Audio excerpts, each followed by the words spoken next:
Do you want to reverse the effects of time and get the body of a 21-year-old in just 10 minutes a day? You're in the right place. No, what I'm talking about today is mobility, mobilizing your joints to make your body feel better, reduce injuries, increase and improve motor patterns, and just make you an overall better person. This is 10 minutes worth. Like, I'm going to go through all of the movements in real time and give you a few tips on them. And if you do this every day or most days, you will, I guarantee you'll see an improvement. You may not have the body of a 21-year-old, but you may. Okay, so starting from the ground up. Feet. Feet are our base of support. They're really important. So we're going to start by inverting and everting. So rolling to the inside of your feet, rolling to the outside. We're going to do that 10 times. The important part of this particular movement, as is just moving to the ankles, that your knees aren't doing anything except following on. And the improvement of, or the importance of all of the movements that I'm going to go through is that they're slow and controlled, they're not forced, and that you're relaxing the rest of your body when you're doing them, and also that they are pain-free. So I'm moving into the inside of my foot, all along the line of the inside and all along the line of the outside. 10 of those done. Then we're going to go into the downward dog position. You're going to push your head through, push your hips up in the air, get up onto your toes, and then drop your heels to the ground. Going to do 10 of these. If you can go off the edge of something to do these so your heels go below the level of the ground, that's even better. Push through all of your toes for this.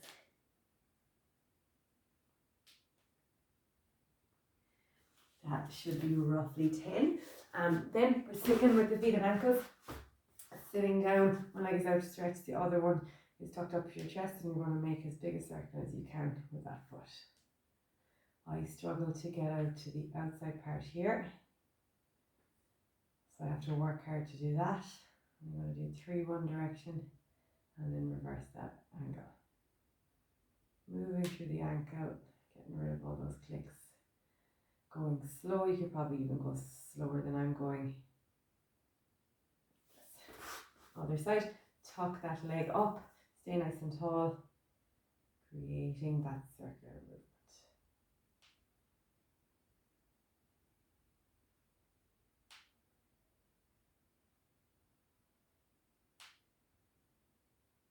Lots of clicking.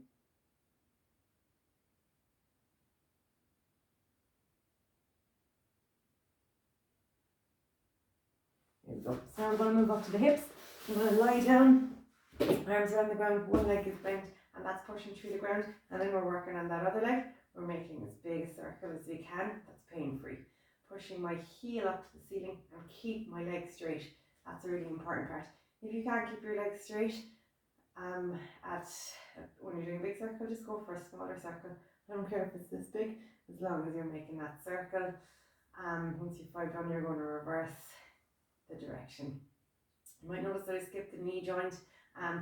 Knee joint is a hinge joint, so it doesn't it's more affected by what happens in the ankle and the hip than what it's doing itself.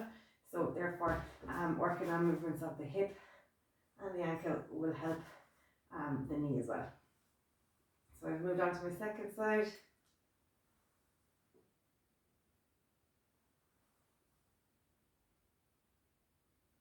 I've done 5, I turn the opposite direction. Keep that opposite hip on the ground. If that's lifting up, then your hips are moving as a block. So you want to keep that, for me now, that right butt cheek has to stay on the ground. And I push my heel away to keep my leg straight. And that's my 5.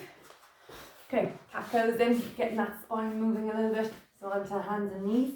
I'm going to, first of all, round my back and push the middle of my back up. Also going to tuck my bum and my chin. And then the opposite, push my belly towards the ground, bring my chin up, and push through the palms of my hands.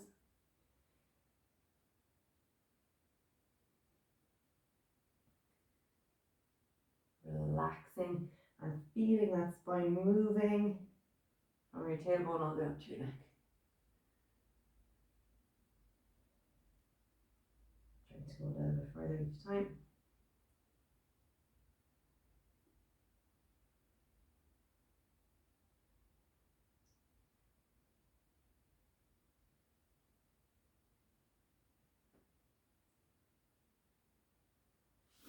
I have no idea if that was 10, possibly. Okay, next one.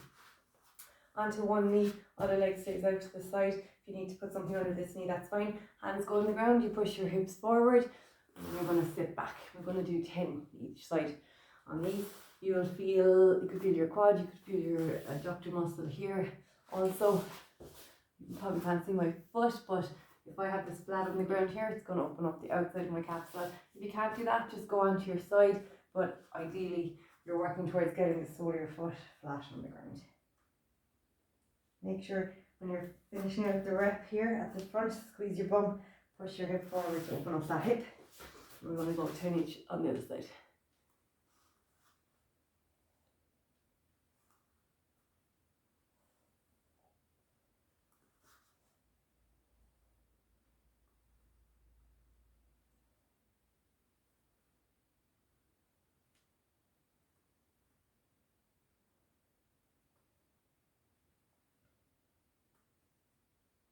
And 10. Perfect. Up to standing. I'm going to hold on to something here to do this one. More hip movement. I'm going to bring my leg up. I'm going to bring it out. Tap the ground. Back up, back in and down. It's really important that your body doesn't follow on with this, that it's just the leg isolating and your shoulders stay pointed forward.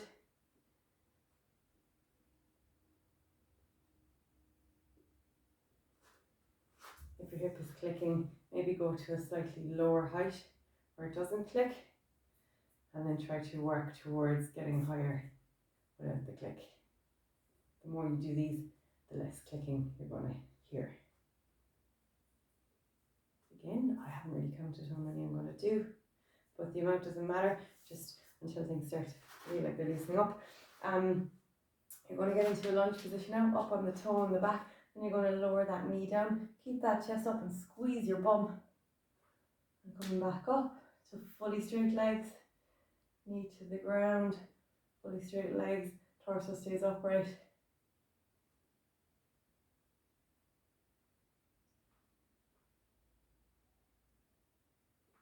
And swap sides. If, like me, you kind of start wobbling, make sure you have a nice wide stance. So wide out this way, chest stays upright, squeeze your butt cheek here, knee to the ground, push through your feet to stand up.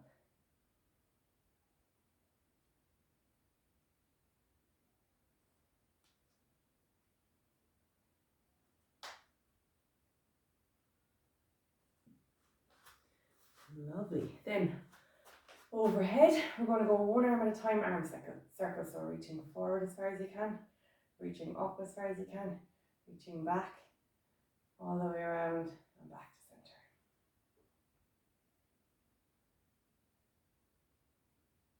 See how my body isn't turning? Don't try to force it by rotating your body. You want to keep that body straight ahead.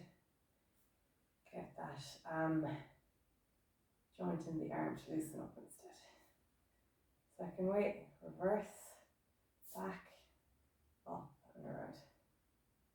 We're doing 5, I think. Make sure your head isn't moving or compensating either.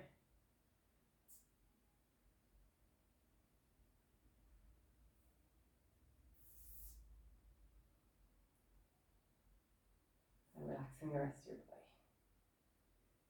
And other side. Notice if anything feels different.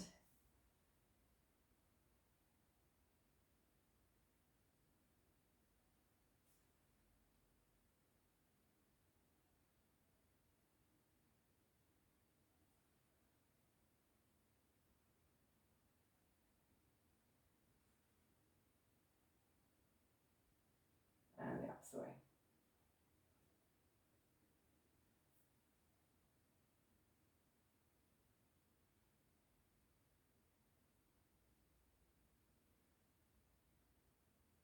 And your last one, opening up the chest and the bicep and the forearms.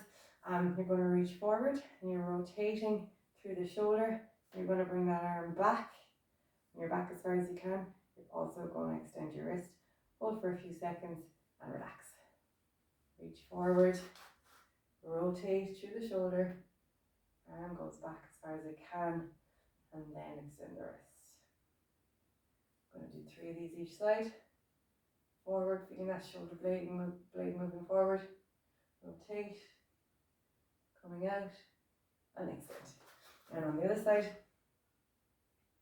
rotate through the shoulder blade, even, all the way back, and extend.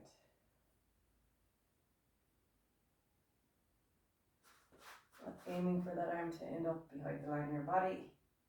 Extend.